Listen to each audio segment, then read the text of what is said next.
আমি একজন সাহাবার জীবনী শোনাবো আপনাদেরকে। আব্দুর রহমান ইবনে আউফ রাদিয়াল্লাহু তাআলা আনহু। 10 জন জান্নাতের দুনিয়াতে বসে যে 10 জন সাহাবা জান্নাতের সুসংবাদ পেয়েছেন তাদের মধ্যে একজন, আলহামদুলিল্লাহ বলেন। আব্দুর রহমান ইবনে আউফ রাদিয়াল্লাহু তাআলা আনহু প্রথম 8 জন মক্কায় যারা কালিমা পড়ে মুসলমান হয়েছে তাদের একজন। তার স্ট্যাটাসটাকে জেনে নেন। তো তিনি যখন মক্কা থেকে হিজরত করে মদিনায় গেলেন, মনে রাখবেন মক্কা থেকে যে সাহাবারা বাড়ি ঘর ছেড়ে হিজরত করেছে তাদেরকে বলে মহাজির, মানে হিজরতকারী সাহাবা।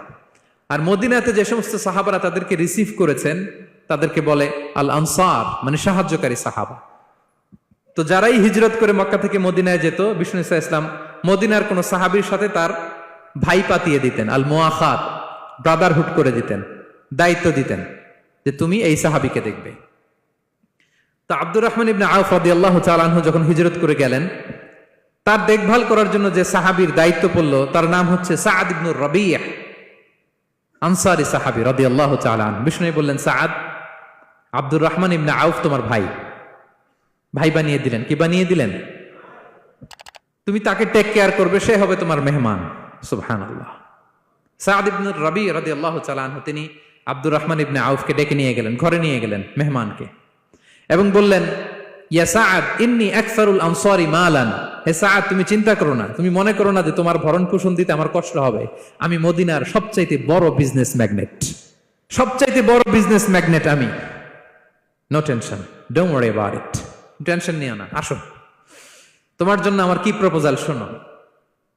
ফাআকসিমু লাকা নিসফা মালি, আমার যত সম্পদ আছে আমি অর্ধেক তোমার দিয়ে দিব।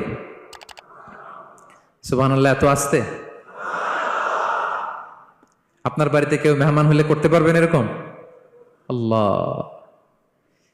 কেমন প্রেরণার বাতিঘর তারা।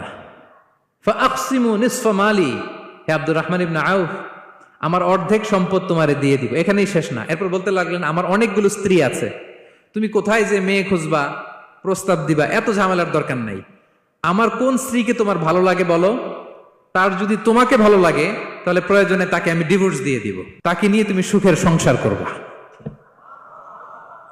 আল্লাহু আকবার, আল্লাহু আকবার। অর্ধেক সম্পদ দিয়ে দিব, আমার একাধিক স্ত্রী আছে, কাউকে যদি তোমার পছন্দ হয় এবং সেও যদি তোমাকে পছন্দ করে প্রয়োজনে তাকে ডিভোর্স দিব। New life, new career, just go on. আমরা এই সুযোগ পেলে কি করতাম? সাথে সাথে অর্ধেক সম্পদ নিয়ে নিতাম, ঠিক কিনা? আব্দুর রহমান ইবনে আউফ প্রেরণার বাতিঘর। উনি কি করলেন? উনি বললেন, লা হাজাতা লি ফি যালিক। আমার ভাই, তুমি যে বলছো সাআদ ইবনে রাবি, তুমি যে এত চমৎকার প্রপোজাল দিয়েছো, এতেই আমি খুশি, তোমার কোনো কিছুর আমার দরকার নাই। বারাকাল্লাহু লাকা ফি আহলিকা ওয়া মালিক, আল্লাহ তোমার সম্পদে বরকত দেখ, আল্লাহ তোমার পরিবারেও বরকত দেখ। তবে একটা কষ্ট করতে হবে, সেটা কি? আব্দুর রহমান ইবনে আউফ বললেন, দুল্লানি ইলা সুক, just show me the way to market. মদিনার বাজারটা কোথায় এটা একটু দেখায় দাও। আমি নতুন মানুষ, পথঘাট চিনি না। দুল্লানি ইলা সুক, just show me the way to market of Medina. মদিনার বাজারটা কোন রাস্তা একটু দেখায় দাও। আল্লাহু আকবার। সাআদ ইবনে রাবি বললেন, এই তো মদিনার বাজার। উনি যে কিছু ঘি কিনলেন, পনির কিনলেন, কিনে বিক্রি করলেন, প্রফিট করলেন। ওই প্রফিট দিয়ে আরো বেশি করে কিনলেন, আবার বিক্রি করলেন, প্রফিট, আবার বিক্রি করলেন, প্রফিট। এই কেনা বেচা করতে করতে 1-2 মাসের মধ্যে উনি মদিনার one of the biggest business magnate হয়ে গেলেন। আল্লাহু আকবার। কি হাড় ভাঙ্গা পরিশ্রমই না তারা করেছেন।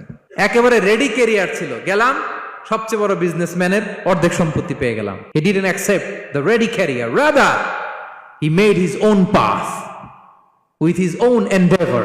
নিজের চেষ্টায়, নিজের পরিশ্রমে, নিজের ঘাম ঝরিয়ে নিজের ক্যারিয়ার তৈরি করেছেন। চিল্লায় বলেন ঠিক কিনা? This is the biography of Abdul Rahman ibn Auf radiyallahu ta'ala anhu.